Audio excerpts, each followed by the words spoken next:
All right, so this is the second video in the QiGong myth series. If you haven't watched video 1, I encourage you to watch that first.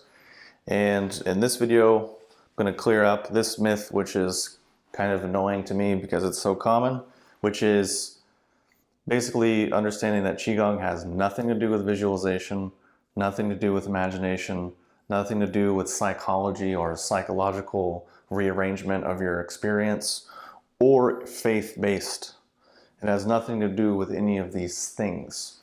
And the reason why people have to use these is because they're filling in the gaps because they don't actually have the understanding and the mechanics of what these words actually mean, meaning qi and gong, which again, I've broken down in other videos, which you should hopefully have access to.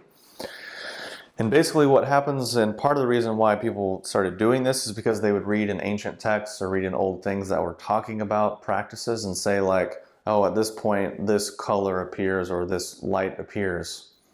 But basically, so people took that and thought, oh, well, I should just visualize that light.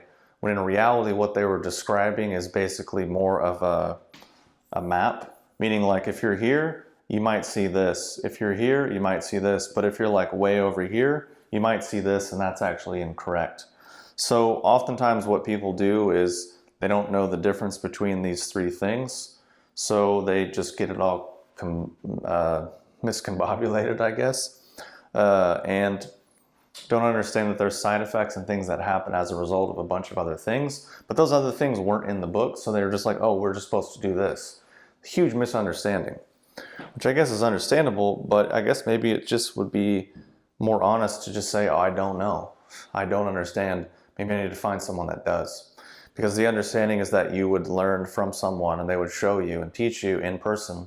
And then a text was just, maybe if you left, the text would have little bits and pieces to keep you going, but actually didn't contain any of the practical teachings or understandings.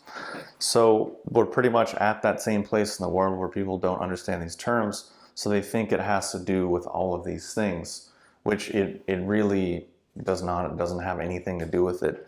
QiGong functions under specific mechanics using specific definitions, specific goals and aims and objectives that are accomplished through very precise, specific, clear, objective, tangible relationships and causal processes, which are not based in visualization, imagination, psychology, faith, or hope, or any of those things. At best, these things might produce a little bit of relaxation, but generally they'll just overheat someone's nervous system. And if a person's just casually doing it like 15 minutes a week, probably not going to be that big of a deal. But if you get someone who's a bit more aggressive and dedicated and they're putting in a lot of time, generally they're going to cause damage to themselves.